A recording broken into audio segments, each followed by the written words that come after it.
Llegué al aeropuerto un martes a las 10 de la noche, 3 días antes de lo agendado. El aire de la Ciudad de México se sentía pesado, distinto al aire acondicionado y estéril de Houston. Pagué el taxi con los últimos dólares que me quedaban, sintiendo un cansancio que iba más allá de las horas de vuelo. Subí por el elevador de servicio, una vieja costumbre mía para no molestar. La puerta de mi propio apartamento, el hogar que compré en 1985, estaba entreabierta. Un hilo de luz dorada y el sonido de copas chocándose escapaban por la rendija. Un sonido que no encajaba con un martes por la noche, y menos con mi esposo supuestamente enfermo. Empujé la puerta con sigilo. La escena me golpeó primero por el silencio de mi esposo. Afuera, en el balcón que daba a la avenida Insurgentes, mi Roberto, mi músico de 74 años, estaba de espaldas a la sala. Lloraba en silencio. No eran lágrimas de tristeza, sino la clase de llanto roto, el de la impotencia absoluta. Sus hombros, que antes eran tan firmes, se hundían con cada sollozo ahogado. El viento nocturno movía su cabello cano, mientras él miraba las luces de la ciudad que ya no parecía reconocer. Verlo así, tan disminuido en su propio balcón de 200 metros cuadrados, me heló la sangre más que cualquier diagnóstico médico. Adentro, el contraste era grotesco. Mi hijo Javier, de 45 años, levantaba una copa de champaña cara. A su lado, su esposa Camila, de 42, radiante con un vestido de seda que yo no le conocía. Brindaban con sus padres, Armando y Beatriz, los consuegros que siempre olían a dinero y privilegio. Armando, el empresario inmobiliario de 68 años, tenía esa sonrisa de tiburón que yo tanto despreciaba. Reían mientras mi esposo se rompía a pocos metros de ellos, separado solo por un cristal. Estaban celebrando mi ausencia. Estaban celebrando la ruina de Roberto. Javier fuese el primero en verme. Su sonrisa se congeló. La copa de champaña tembló en su mano. Palideció, como si viera un fantasma. «Mamá, ¿qué haces aquí? Se suponía que volvías el viernes». El doctor dijo... balbuceó, buscando una excusa. Sus ojos de gerente de marketing calculando ángulos de escape. Se recompuso rápido, intentando bloquear mi visión hacia el balcón, moviéndose torpemente entre la mesa de centro y el sofá. Camila, en cambio, solo mostró una leve irritación, como si yo hubiera interrumpido su fiesta. Ella no tenía miedo, ella tenía desprecio. Mis ojos ignoraron a Javier, se fijaron en el centro de la celebración, sobre la mesa de caoba que yo misma había barnizado hacía 20 años. Allí, junto a las migajas de un queso importado, descansaba el objeto pista, una carpeta de notaría. Era de color vino tinto, gruesa, con el sello dorado de un bufete que no reconocí. Estaba perfectamente alineada con el borde de la mesa. Era el trofeo, la prueba de que la transacción, fuera cual fuera, estaba completada. Era el arma que habían usado contra Roberto mientras yo estaba a 1000 kilómetros de distancia. Javier intentó tomar el control, su voz adoptando ese tono falsamente tranquilizador que usaba cuando quería algo. «Mamá, no te alteres. Se suponía que te lo explicaríamos con calma. Papá ya firmó. Ya no tienes que preocuparte por nada», lo dijo sin mirarme a los ojos, mirando la carpeta vino tinto. Miré a Roberto, que seguía en el balcón, ahora inmóvil. Agarré el asa de mi maleta de mano con fuerza. Mi voz salió serena, fría, precisa. «¿Firmó qué, Javier? ¿Qué le hicieron a tu padre?» No era una pregunta, era una acusación. Camila fue quien respondió. Se levantó, alisando su vestido. «Ay, suegra, por favor, no hagas una escena. Estábamos celebrando la transición. Roberto necesita cuidados que tú ya no entiendes. Armando nos ayudó a organizar todo». Armando asintió, paternalista. «Elvira, es por su bien. El Alzheimer temprano de Roberto es complicado». Javier solo actuó como un hijo devoto. Un hijo devoto. La palabra resonó en la habitación, mientras el olor del champán caro me revolvía el estómago. Vislumbré el alcance del engaño. Habían usado la enfermedad de mi esposo como justificación. Roberto finalmente se giró. Sus ojos, nublados por la confusión y el miedo, me encontraron. Vio la carpeta vino tinto sobre la mesa, y luego a mí, y un terror puro se apoderó de su rostro. Negó con la cabeza lentamente, como pidiéndome perdón. Entendí que el viaje médico a Houston No era un regalo de mis hijos para que yo descansara. Era una estrategia de extracción. Me habían alejado, metódicamente para tomar control. Ellos creían que la contadora jubilada estaba acabada. No sabían que una auditoría acababa de comenzar. ¿Sientes la indignación que yo sentí en esa puerta? Dime en los comentarios desde qué ciudad estás viendo cómo empieza esta batalla. Si crees que esta historia merece ser contada, deja tu like. Ellos creen que olvidé cómo se pagó este apartamento. Me miran y ven a una mujer de 72 años que ya no entiende de números. Una reliquia que debe ser cuidada. Pero yo no heredé estos 200 metros cuadrados. Los compré con cada hora extra que les robé a mis 30.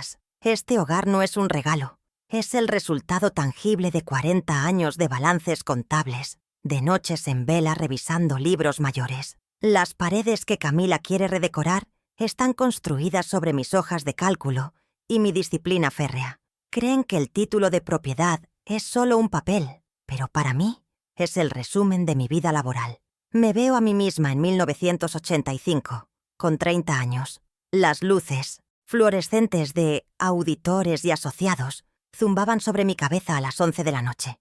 Durante casi 2 años, trabajé doble turno. Mi mundo olía a café recalentado, tóner de impresora y el papel carbón de los libros diarios. Mis ojos ardían, pero mi determinación era más fuerte. Mientras yo auditaba las cuentas de otros, Roberto, mi músico soñador, cuidaba a Javier. Él le dio afecto. Yo le di el techo.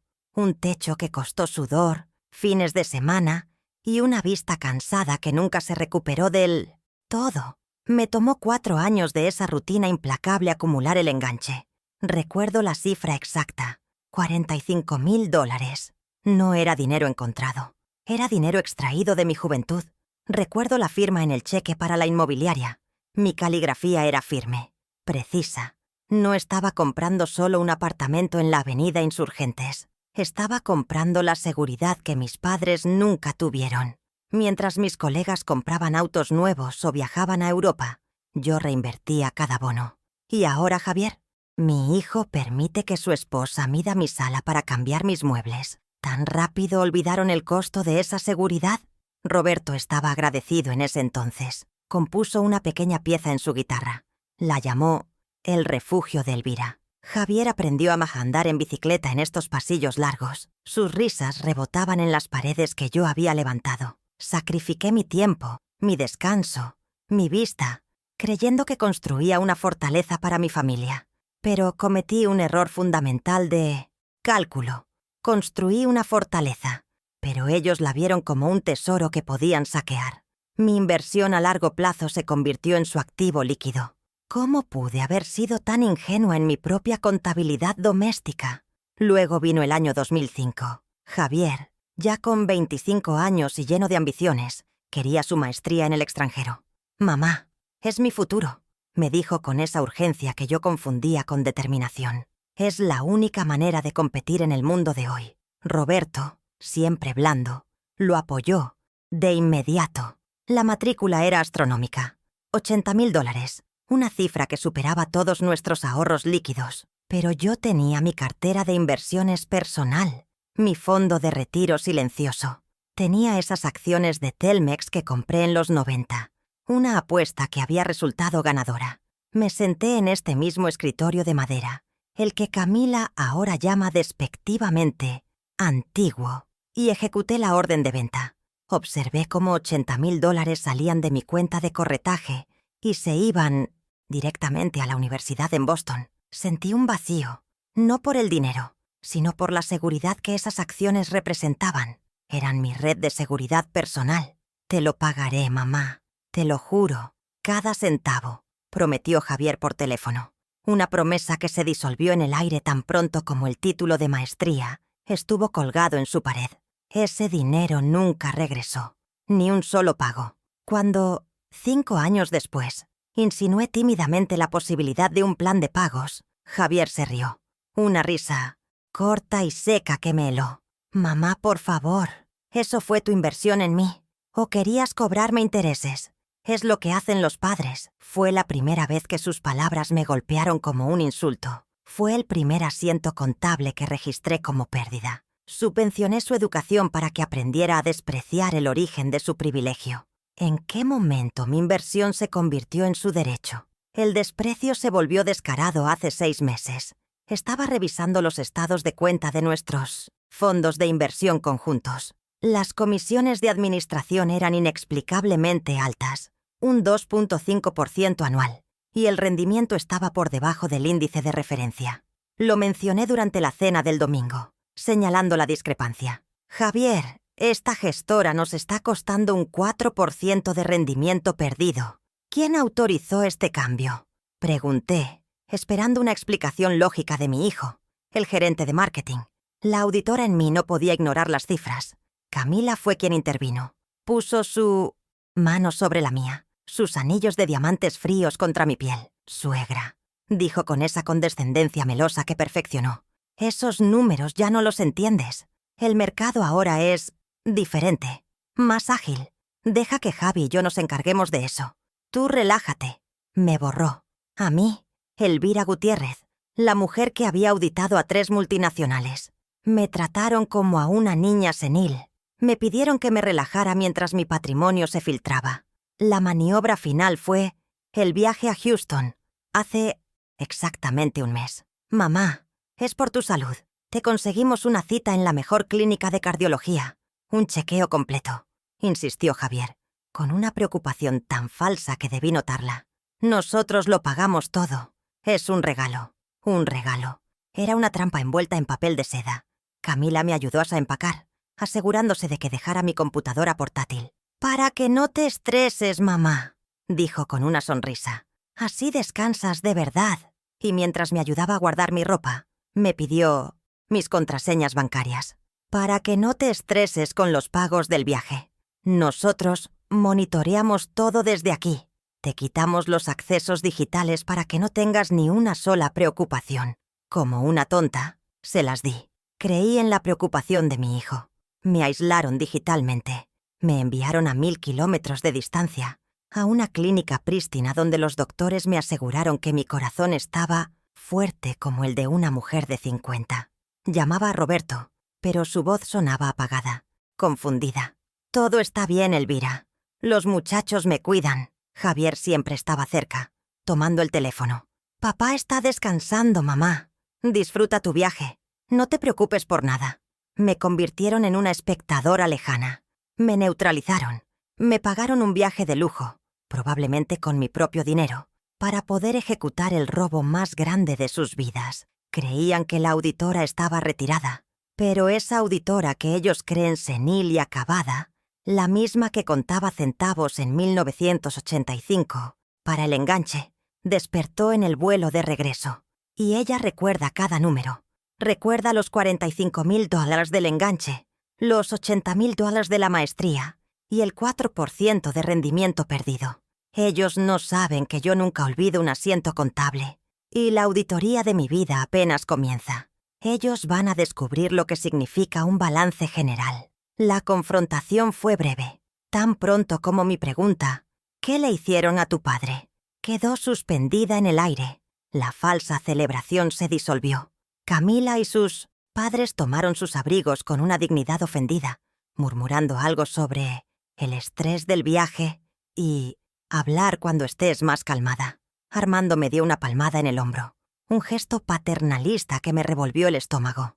«Elvira, lo hicimos por tu bien. Ya lo entenderás». Javier no pudo sostenerme la mirada. Se limitó a sacar a Roberto del balcón, lo sentó en el sofá y le sirvió un vaso de agua antes de irse con ellos, dejándome sola con mi esposo, temblando en nuestro apartamento.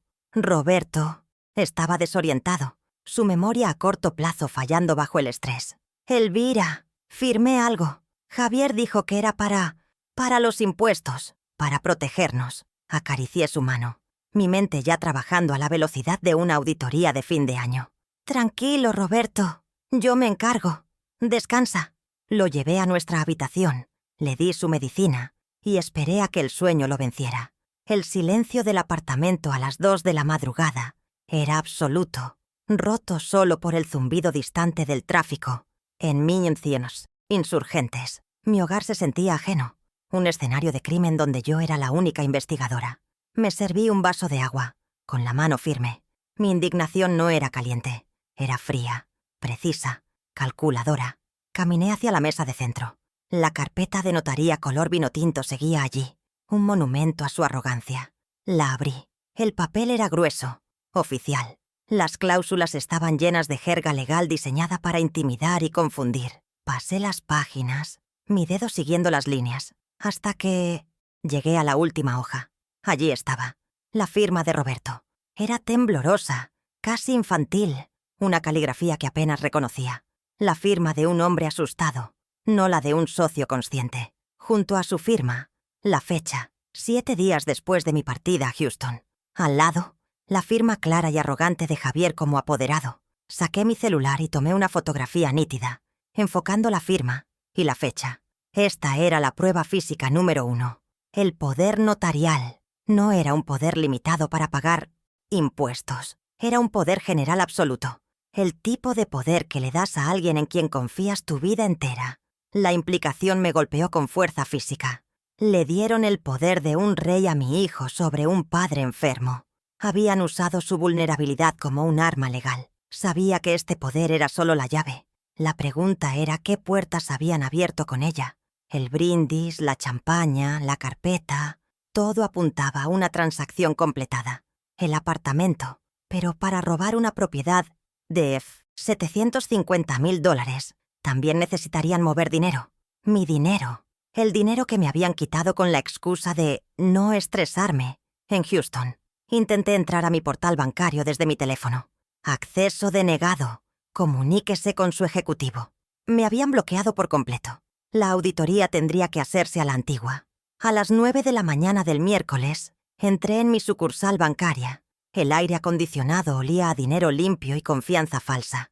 El nuevo gerente, un joven de 30 y tantos con un traje demasiado ajustado, me saludó con una sonrisa condescendiente. «Señora Gutiérrez, qué gusto. Su hijo Javier ya maneja todos sus accesos digitales, ¿sabe? Para facilitarle la vida». Lo miré fijamente, sin parpadear. «Soy Elvira Gutiérrez. Soy clienta de esta sucursal desde 1982. Quiero los estados de cuenta impresos de los últimos 6 meses, de todas mis cuentas. Ahora». Mi voz no tembló. Era la voz de la contadora jefe que fui durante 40 años. El gerente borró su sonrisa. Hubo un momento de tensión. Él revisó mi identificación. Tecleó furiosamente. «Señora, esto tomará un momento. Y tendrá un costo por impresión». Lo interrumpí. «¿Prefiere que llame al director regional y le pregunte por qué se le niega información a un cliente titular? ¿O puede simplemente imprimirlos?» Esperé 20 minutos, que parecieron una eternidad, mientras la impresora en el fondo escupía, hoja por hoja, el rastro de su traición. Salí del banco con un fajo grueso de papeles, calientes. No fui a un café. Me senté en la banca de un parque cercano, bajo la sombra de un jacarandá.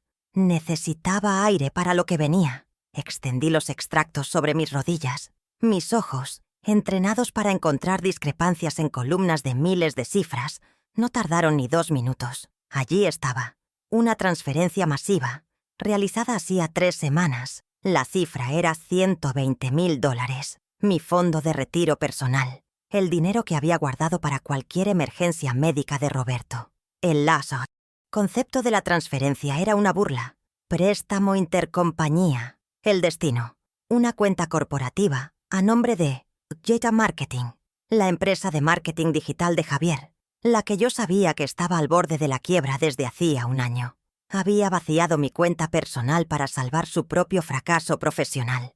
Mi hijo, el gerente de marketing, el que me dijo que yo ya no entendía los números, había cometido un fraude de libro de texto.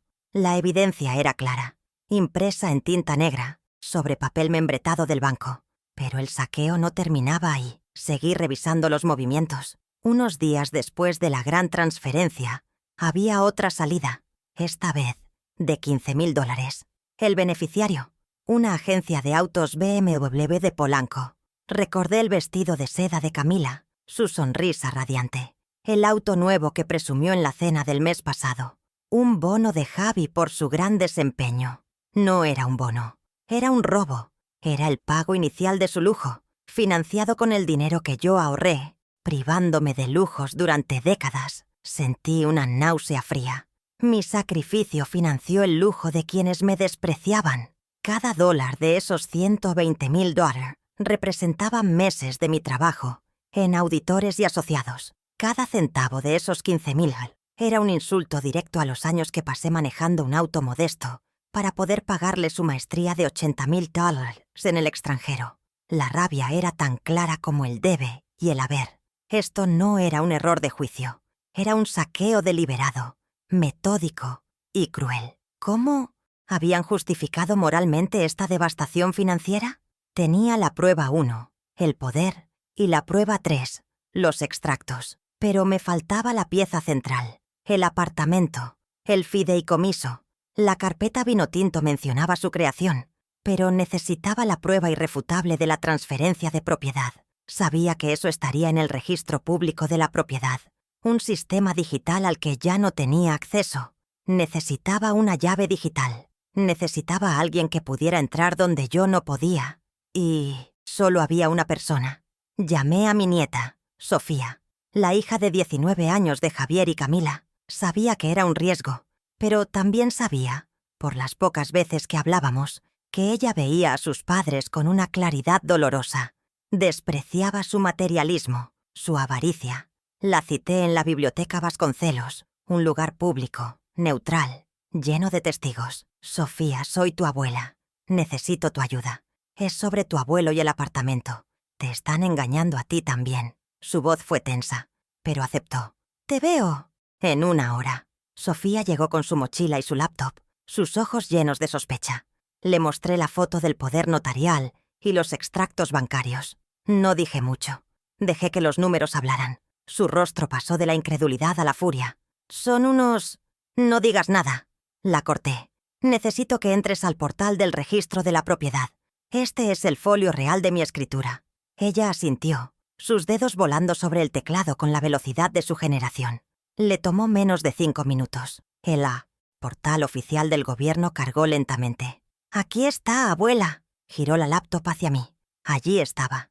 Un PDF oficial, el sello digital del registro y el cambio de propietario. Nuestros nombres, Elvira Gutiérrez y Roberto Martínez, estaban tachados. Debajo, con una claridad legal aterradora, los nuevos propietarios. Fideicomiso Mendoza Gutiérrez, el controlador, el beneficiario principal. Armando, el padre de Camila, el empresario inmobiliario. Miré la fecha de la transacción.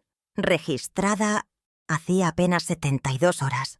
Mientras yo estaba en un avión, creyendo que volvía a casa, mi casa había sido legalmente borrada de mi vida. 40 años de mi vida, mi enganche de $45,000, mis noches de doble turno, todo transferido en 3 días hábiles. Borraron 40 años de mi vida, susurré. La prueba número 2 estaba asegurada.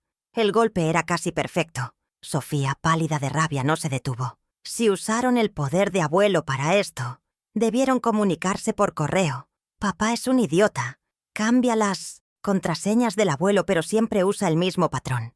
Accedió a la cuenta de correo de Roberto. Bingo.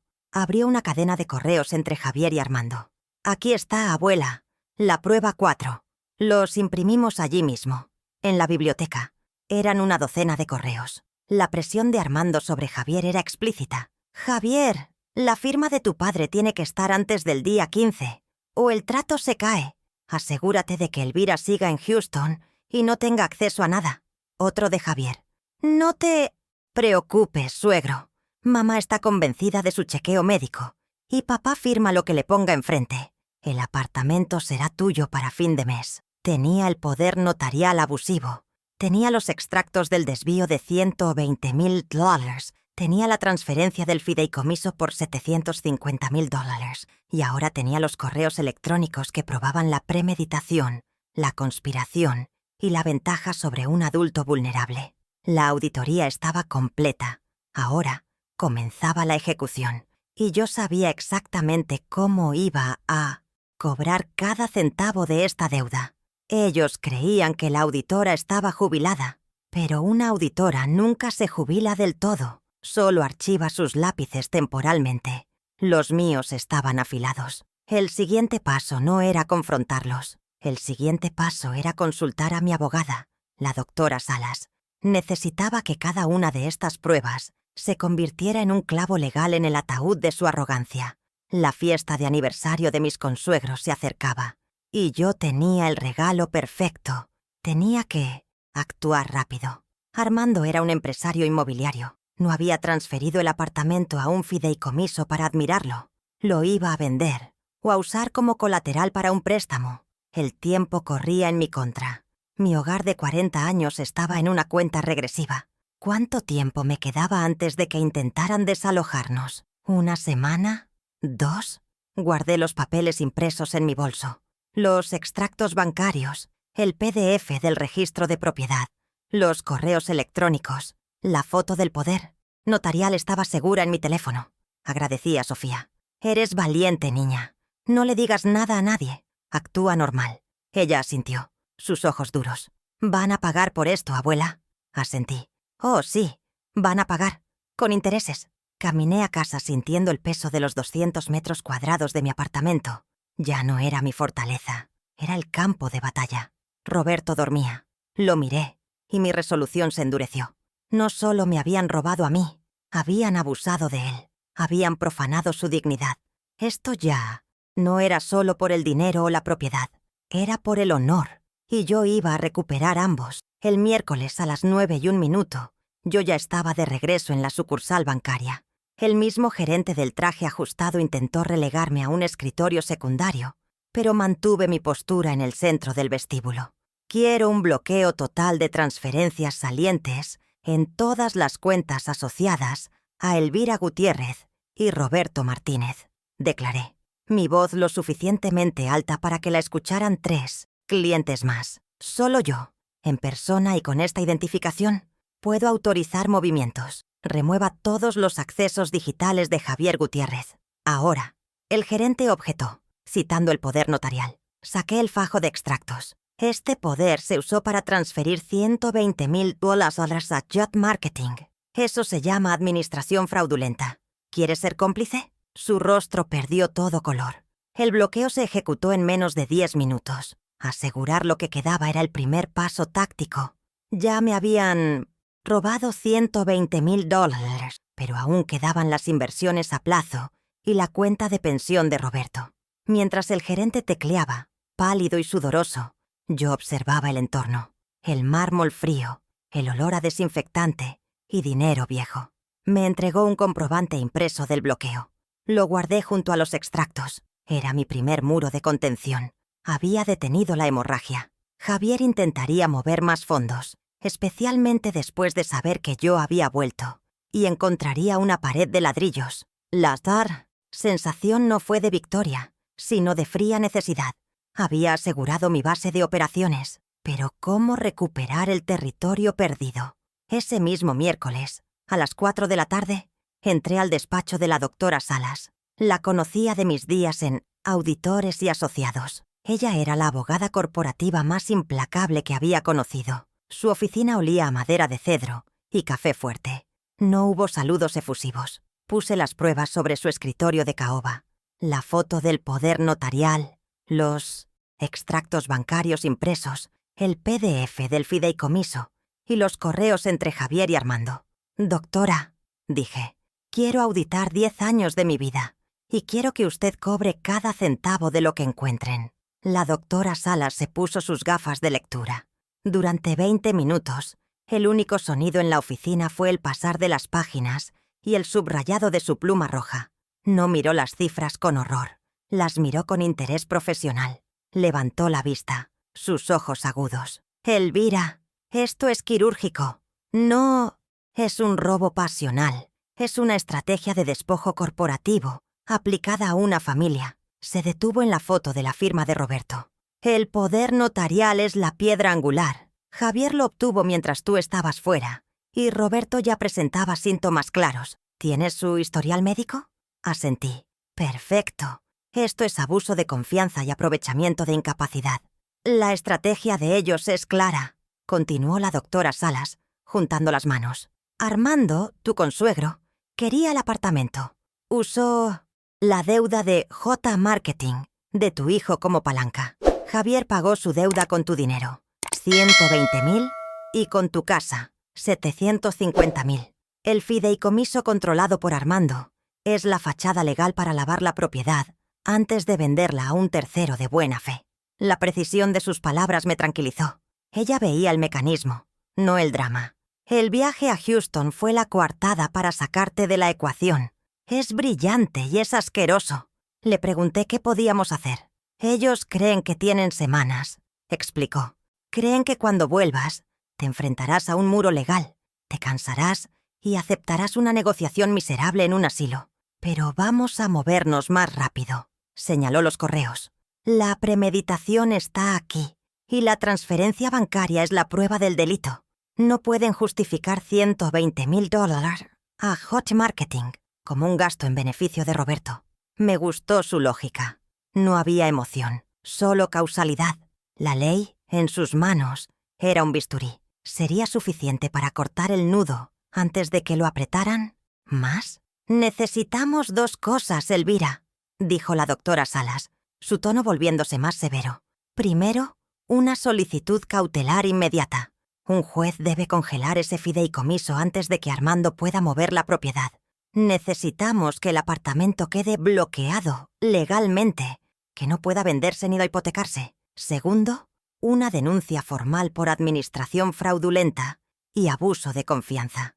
Atacaremos el acto, no solo el resultado.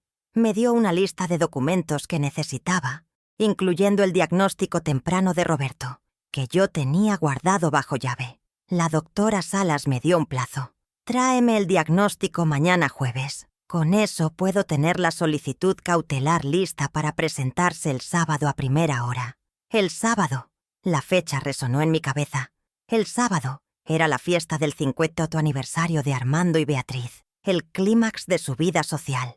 Elvira, si logramos que la notificación judicial se entregue el sábado por la noche, el impacto será devastador, pública y legalmente. Una sonrisa helada, casi imperceptible, se dibujó en su rostro. Ellos planean celebrar su victoria. Asegurémonos de que sea memorable. El jueves por la mañana, mientras Roberto tomaba una siesta vigilada, me reuní de nuevo con Sofía, esta vez en mi cocina. Le había entregado el diagnóstico a la mensajería de la doctora. Ahora necesitaba la última pieza, la prueba moral. «Abuela, ¿estás segura de esto?», preguntó Sofía, su rostro joven lleno de tensión. «Papá y mi madre hablan mucho, especialmente cuando creen que están solos». Le expliqué que necesitaba saber el alcance total de su plan. ¿Qué pensaban hacer conmigo y con tu abuelo después de tener la casa? Colocamos mi celular viejo, el que ya no usaba, en modo de grabación de voz. Lo escondí detrás de los libros de contabilidad en el estante de la sala. Quedaba perfectamente oculto, con el micrófono apuntando hacia el sofá donde Javier y Camila solían sentarse cuando venían a supervisar a Roberto. Era una táctica que me repugnaba, espiar, pero ellos habían convertido mi hogar en un territorio enemigo. Yo solo estaba usando las herramientas que me habían dejado. La cita era a las 8 de la noche del viernes. Javier vendría a ver cómo seguía papá y a evaluar mi estado de ánimo. El viernes por la tarde fingí tomar una siesta larga en mi habitación, dejando a Roberto viendo un concierto de música clásica en la televisión de la sala. Escuché la puerta principal, la voz de Javier, falsamente jovial. «Papá, ¿cómo estás? ¿Mamá sigue durmiendo?» Y luego la voz de Camila, aguda y clara. «Javier, deja de fingir. ¿Sigue en la cama?» «Mejor. Tenemos que hablar del asilo. El de Bosques de las Lomas cobra $5.000 al mes. Podemos pagarlo con lo que queda de los ahorros de tu madre, antes de que los congele». Mi sangre se heló. Me quedé inmóvil en mi cama. Mi respiración era superficial. Escuché a Javier. «Camila, $5.000 es mucho. ¿Y si solo lo internamos a él? Mamá puede ir a uno más barato». Y entonces, la frase que lo selló todo. La voz de Camila, llena de desprecio. «Tu papá llora ahora, pero en 6 meses en el asilo ni se acordará. Lo importante es que la casa ya es nuestra. Armando cierra la venta el lunes. Tenemos que sacarlos de aquí antes de que ella empiece a hacer preguntas legales. ¿Y si se niega?». preguntó Javier, su voz revelando su debilidad. No seas idiota, replicó Camila. Le diremos que está senil, que el viaje a Houston lo confirmó. Armando tiene un médico que firmará la evaluación de interdicción. Ya está todo hablado. Para el martes, ella no podrá ni firmar un cheque. Ahora ayúdame a medir este espacio para el sofá nuevo. Escuché el sonido metálico de una cinta métrica desenrollándose. Ya no era necesidad. Era crueldad pura, calculada y sin remordimientos. Esperé 1 hora después de que se fueron. Mi corazón latía con un ritmo frío y constante. Fui a la sala. El aire aún olía al perfume caro de Camila. Tomé el celular de detrás, de los libros. Detuve la grabación. Tenía 58 minutos de audio. Tenía la prueba número 4. La prueba moral. La confesión de su plan para el asilo. La venta inminente del lunes. Y la amenaza de declararme senil. No solo querían mi patrimonio, querían mi libertad y mi identidad. El sábado por la mañana, a las 10 en punto, la doctora Salas me llamó.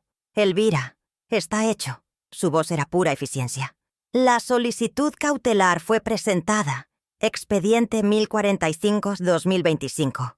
El juez ha emitido la orden de bloqueo inmediato del fideicomiso. El apartamento no puede venderse. Está congelado. Sentí que podía respirar por primera vez en 4 días. Había salvado la casa, al menos temporalmente. Además, continuó, la denuncia por administración fraudulenta y abuso de confianza ha sido recibida por el Ministerio Público.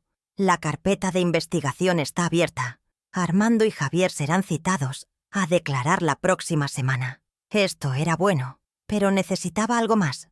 Necesitaba el impacto que ella había prometido. ¿Y la notificación, doctora? Hubo una pausa. Eso es lo mejor. He contratado a un actuario privado. Las notificaciones oficiales de ambas acciones, la civil y la penal, se entregarán esta noche, a las 9:30, en el Country Club, durante la fiesta de aniversario de Armando. El plan estaba en marcha. Ellos creían que yo estaba en mi casa, derrotada, senil, llorando mi pérdida.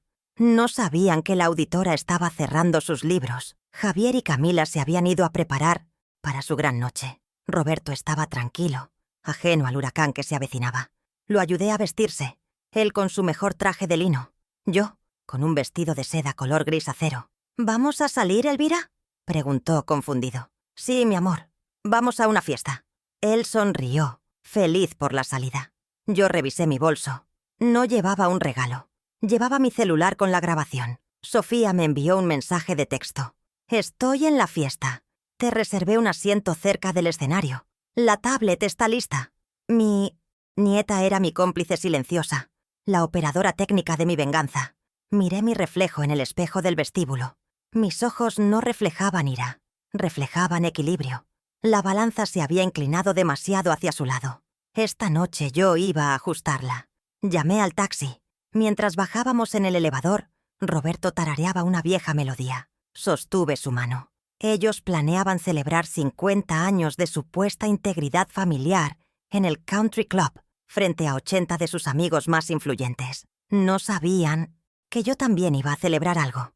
Iba a celebrar el poder de los números, la claridad de las pruebas y la fría satisfacción de una auditoría bien ejecutada. La fiesta de aniversario de Armando y Beatriz iba a ser inolvidable. Habían planeado celebrar su legado, su estatus, su nueva adquisición de $750,000. No contaban con la contadora. No contaban con que yo llevaría un regalo que no podrían rechazar. Las consecuencias. El taxi llegó. El aire nocturno era fresco. Era una noche perfecta para cerrar cuentas pendientes. Era sábado por la tarde, apenas unas horas antes de la gran fiesta de aniversario. El sol entraba oblicuamente por el balcón, iluminando el polvo en el aire. Roberto dormitaba en su sillón, con la guitarra apoyada en sus rodillas. Yo estaba en mi escritorio, revisando por 10ª vez las copias de los extractos bancarios. Había un silencio tenso en el apartamento, la calma que precede a la tormenta. Entonces sonó el intercomunicador. La voz del portero, don Manuel, sonó nerviosa. Señora Elvira, su hijo Javier está aquí abajo. Viene con su esposa, su suegro y otro señor. Dicen que es urgente. Mi corazón dio un vuelco. Esto no estaba en el plan. Déjelo subir, Manuel, dije, mi voz serena, aunque mis manos apretaron los extractos bancarios con fuerza. Miré a Roberto, que se había despertado sobresaltado. Todo está bien, mi amor. Sigue descansando. Es solo Javier. Pero yo sabía que no era una visita social. La grabación del día anterior resonaba en mi mente. Armando tiene un médico que firmará la evaluación de interdicción. Habían venido a ejecutar esa amenaza. Habían venido a declararme legalmente senil antes de que pudiera actuar. La arrogancia de hacerlo el mismo día de su fiesta era monumental. Era un intento de neutralizarme por completo antes del lunes. Decidí no recibirlos en mi apartamento, en mi espacio privado. Esto era una batalla, y yo elegiría el terreno. Salí al pasillo y tomé el elevador hacia el vestíbulo. Quería que esto ocurriera en un espacio público, semipúblico al menos. El vestíbulo de mármol de nuestro edificio siempre estaba impecable, un lugar de tránsito donde los vecinos se saludaban. Quería testigos. Cuando las puertas del elevador se abrieron, los vi. Javier, Camila y Armando, parados con los brazos cruzados. A su lado, un hombre de unos 60 años, con un maletín de cuero negro y una mirada clínica y desapasionada. Era él, el médico. «Mamá», dijo Javier, intentando tomarme del brazo. Retiré mi brazo con un movimiento suave pero firme. «¡Qué sorpresa, Javier! No te esperaba». Camila intervino, su voz goteando falsa preocupación. «Suegra, nos tenías preocupados. Después de tu escena al llegar de Houston, y ahora que no contestas el teléfono», señaló al doctor.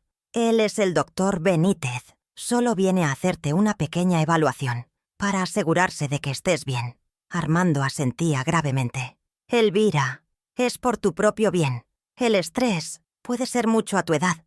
Queremos asegurarnos de que tienes la capacidad de tomar decisiones». Miré al doctor Benítez. Él dio un paso adelante, abriendo su maletín. «Señora Gutiérrez, esto no tomará mucho. Solo unas preguntas de rutina». Lo detuve levantando una mano. Mi voz resonó en el mármol del vestíbulo. «Doctor, ¿trae usted una orden judicial para esta evaluación?» El hombre parpadeó, sorprendido. «Bueno, no. Yo vengo a petición de su familia».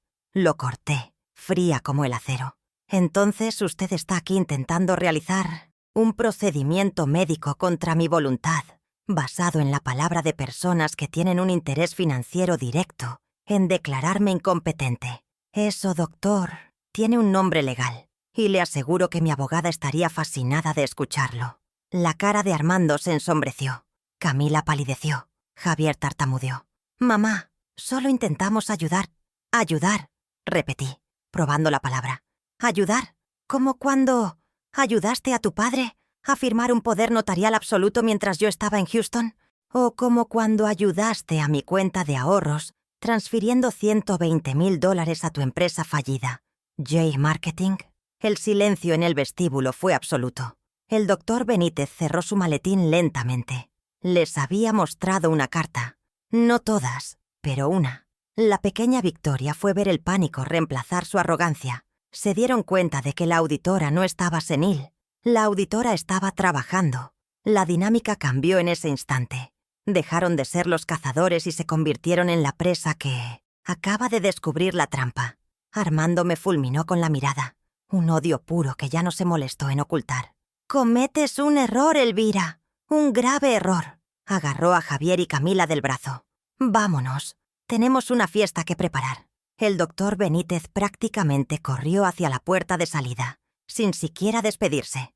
Vi cómo se metían en el BMW de Camila, el que pagaron con mi dinero. Esta victoria era pequeña. Solo había ganado tiempo, pero era vital.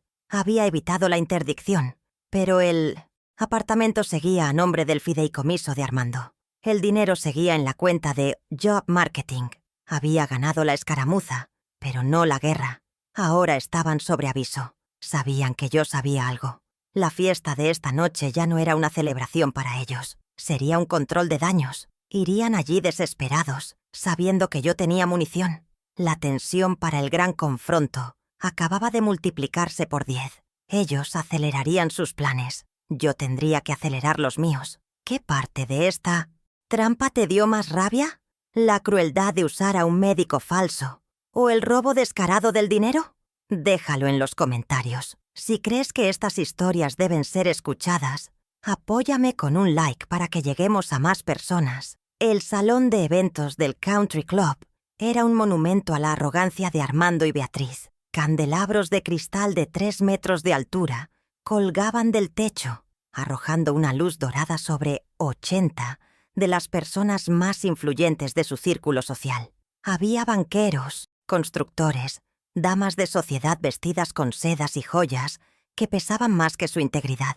El aire olía a lirios caros, champaña francesa y una complacencia asfixiante. Era el escenario perfecto para celebrar sus 50 años de legado. Nadie esperaba que una contadora jubilada fuera a auditar la fiesta. Entramos puntualmente a las 9 de la noche. Roberto, con su traje de lino, se veía confundido por el ruido, pero yo sostenía su mano con firmeza. Nos sentamos en la mesa que Sofía había reservado, cerca de la pequeña tarima y de las pantallas donde proyectaban fotos de la feliz pareja. Javier, Camila y Armando estaban en la mesa principal, recibiendo felicitaciones. Me vieron llegar. La sonrisa de Javier flaqueó por un segundo. Camila me lanzó una mirada de puro veneno, pero Armando, el cerebro, simplemente levantó su copa hacia mí, un gesto de desafío. Creía que mi presencia era mi rendición, que había ido a suplicar. La victoria intermedia en mi vestíbulo esa tarde solo los había enfurecido. Ahora, rodeados de su ejército de 80 invitados, se sentían invencibles. No sabían que esos 80 invitados no eran su ejército, eran mi platea. A las 9:15, Armando subió a la tarima para dar su discurso. Brindó por su esposa Beatriz, por sus 50 años de trabajo duro y honestidad. Luego su mirada se posó en Javier y Camila. Pero el verdadero legado, dijo, su voz resonando en los altavoces, no está en lo que construimos, sino en lo que pasamos a la siguiente generación. Se trata de la confianza, de la unión familiar, de saber cuándo tomar decisiones difíciles por el bien de todos. Sus ojos se encontraron con los míos a través del salón. Estaba justificando el robo de mi casa como un acto de nobleza familiar. La hipocresía era tan espesa que casi podía tocarla. Los invitados aplaudieron cortésmente. Mientras los aplausos se apagaban, me puse de pie. Caminé con calma hacia la tarima. Todas las miradas se volvieron hacia mí. «¿Armando?», dije, mi voz serena pero clara. «Felicidades por sus 50 años. Sus palabras sobre la familia y las decisiones difíciles son inspiradoras. Me gustaría compartir una breve anécdota sobre esa misma unión familiar». El silencio se apoderó del salón. Armando no podía negarme el micrófono sin hacer una escena. Me lo tendió. Su sonrisa era una mueca tensa. «Por supuesto, Elvira. Un honor». Tomé el micrófono. La retroalimentación chirrió por un segundo. «Gracias por recibirme», comencé, mirando a la audiencia. Aunque sinceramente Javier y Camila no esperaban que yo estuviera aquí. Miré a mi hijo. Ellos pensaban que para esta fecha yo ya estaría cómodamente instalada en un asilo. Los murmullos comenzaron. «¿Verdad, Camila? Hablemos de esas decisiones difíciles». Hice una seña a Sofía, que estaba junto al técnico de sonido. Saqué mi celular y lo acerqué al micrófono. Y entonces, la voz de Camila llenó el salón. Clara, aguda y cruel. «Tu papá llora ahora, pero en 6 meses en el asilo ni se acordará. Lo importante es que la casa ya es nuestra». El silencio que siguió fue absoluto, pesado. 80 rostros se giraron al unísono hacia Camila, cuyo rostro había perdido todo color. Era un blanco céreo, fantasmal. Javier intentó levantarse, pero pareció tropezar con sus propios pies. La voz de Camila continuó. «Armando tiene un médico que firmará la evaluación de interdicción. Para el martes, ella no podrá ni firmar un cheque. La prueba moral había aterrizado. La audiencia acababa de escuchar, de primera mano, la conspiración para deshacerse de mí y robarme mi cordura legal. La reputación de Armando y Beatriz empezaba a desmoronarse en tiempo real. Claro», continué en el silencio sepulcral, «un asilo de esa categoría es caro. El de Bosques de las Lomas, ¿no es así, Camila? Cuesta $5,000 al mes». Miré a la audiencia. Afortunadamente, mi hijo Javier ya había asegurado los fondos. Hice otra seña a Sofía. En la gran pantalla donde segundos antes pasaban fotos felices, apareció mi estado de cuenta, un documento bancario oficial. Aquí tenemos la prueba financiera, una transferencia de $120,000 de mi cuenta de ahorros personal a J Marketing, la empresa fallida de mi hijo. Sofía, desde la tablet, hizo zoom en el concepto. Préstamo intercompañía. Los banqueros en la sala sabían exactamente lo que estaban viendo. Era fraude.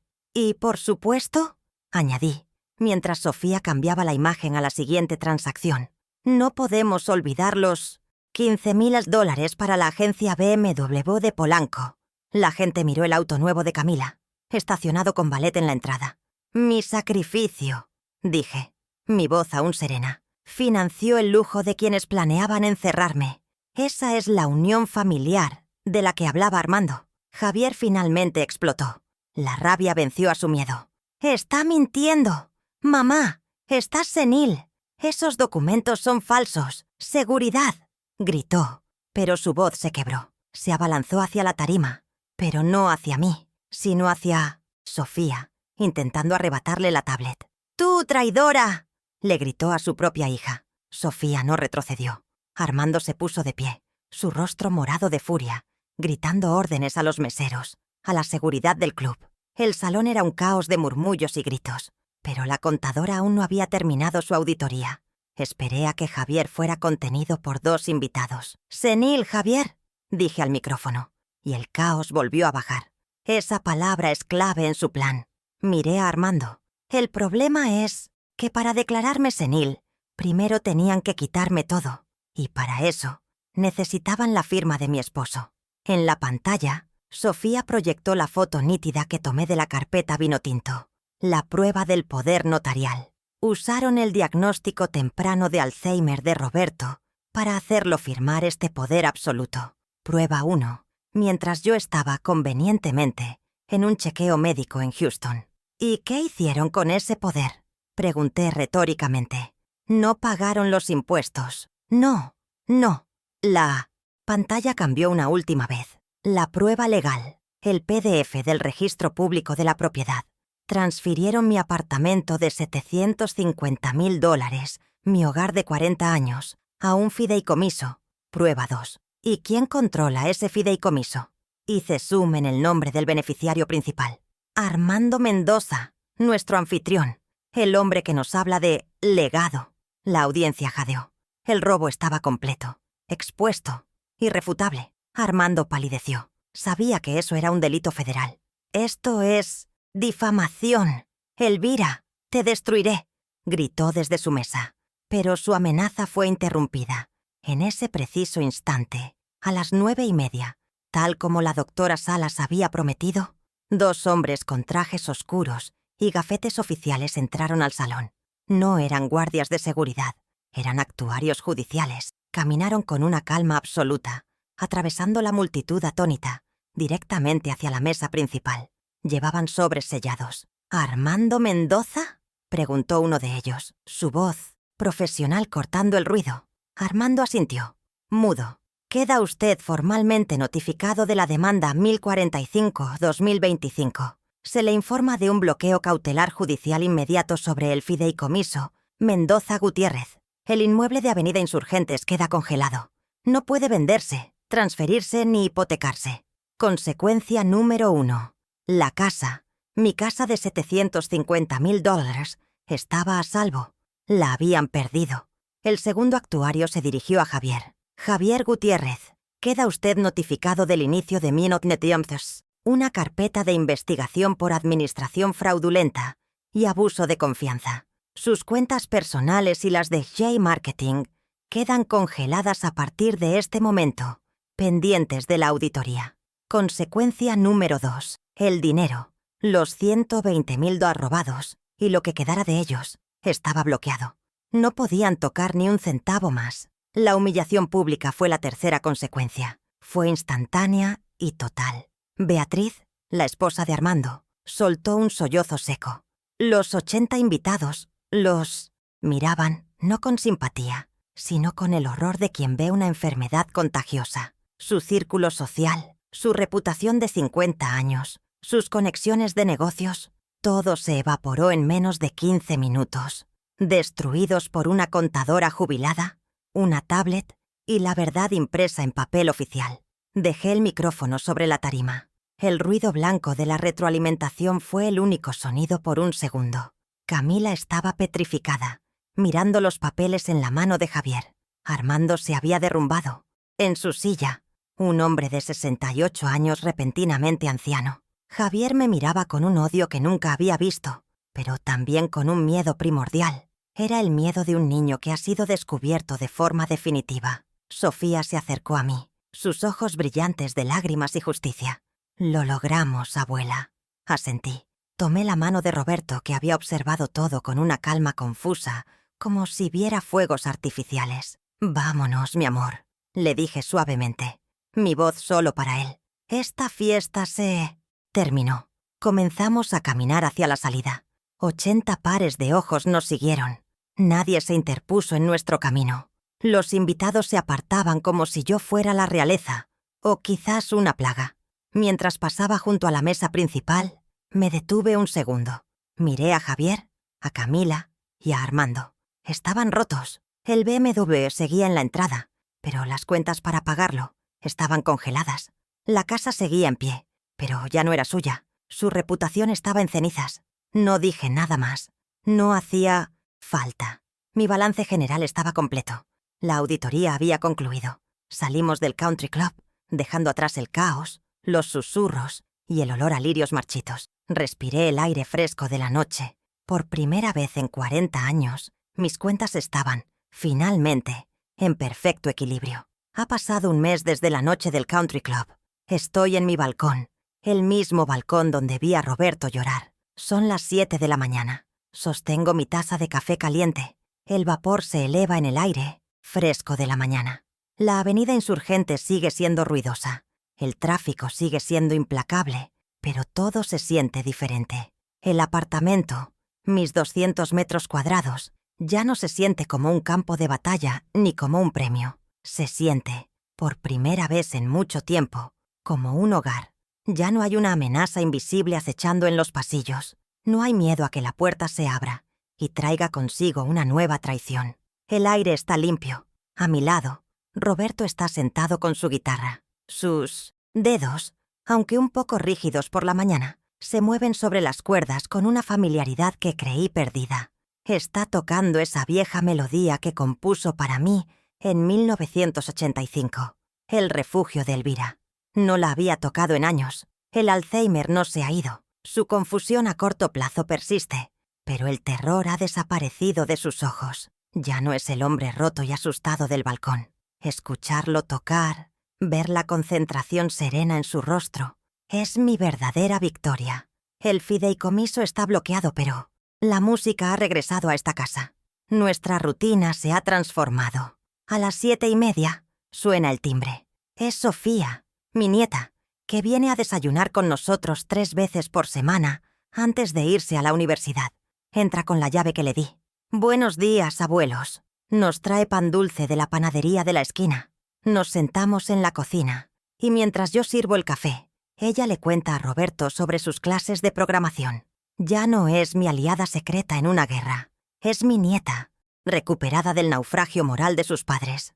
Verla reír, libre de la toxicidad de su antiguo hogar, es la prueba de que el futuro puede limpiarse.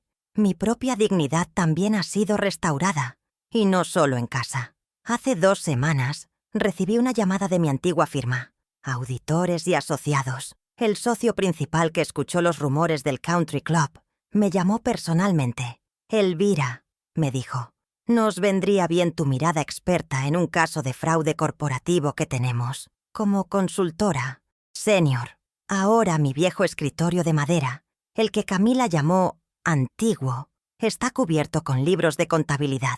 Me pagan por hora lo que antes ganaba en un día. Mi competencia, la que mi hijo dijo que ya no entendía, es mi activo más valioso. Javier y Camila viven ahora en un pequeño apartamento alquilado en una colonia lejana. La caída fue rápida y brutal. Sin mi dinero para sostener J Marketing y con sus cuentas congeladas, La empresa colapsó en menos de una semana. El BMW fue embargado. Su círculo social, después de la humillación pública en la fiesta, les dio la espalda. No siento alegría por su desgracia. Siento la fría satisfacción del equilibrio. Cosecharon exactamente lo que sembraron. La gravedad es una ley contable, y ellos estaban demasiado apalancados en la crueldad.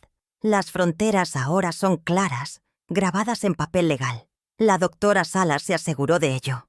Obtuvo una orden de restricción financiera permanente. Javier y Camila no pueden acercarse a menos de 100 metros de nuestras cuentas bancarias, ni de las mías, ni de las de Roberto. Cualquier comunicación debe pasar primero por los abogados. La ley, que ellos intentaron usar como un arma contra mí, es ahora mi escudo más fuerte. Ya no tengo que revisar mis extractos con miedo. Tengo la certeza de que el muro de contención es de acero legal. Para Armando, la consecuencia fue la peor de todas: la impotencia. El fideicomiso que creó para robar mi casa sigue existiendo, pero está congelado. Judicialmente, como un barco fantasma en su balance general. No puede vender el apartamento, no puede hipotecarlo, no puede tocarlo. Es un activo de $750,000 que solo le sirve como un recordatorio diario y público de que fue vencido por una contadora de 72 años en su propia fiesta. Su reputación como empresario astuto se convirtió en la de un ladrón torpe. El legado que tanto presumió es una carpeta de investigación penal. La batalla me costó. Perdí al hijo que creí haber criado, pero acepté la verdad del hombre en quien se convirtió. La lucha me obligó a dejar de ser la madre comprensiva que absorbía desprecios y excusaba la avaricia. El gaslighting solo funciona si dudas de ti misma. Yo dejé de dudar. Mi silencio, mi sacrificio, mi tendencia a relajarme, como ellos querían, había sido el combustible de su abuso. Ese pozo se secó. Los nuevos límites no son solo legales, son internos. Mi serenidad ya no es pasividad, es control. Esta mañana, mientras reviso los libros de Mietjeziens, la consultoría, los números fluyen con claridad. Cada entrada y cada salida tiene sentido. El debe y el haber, la lógica del equilibrio.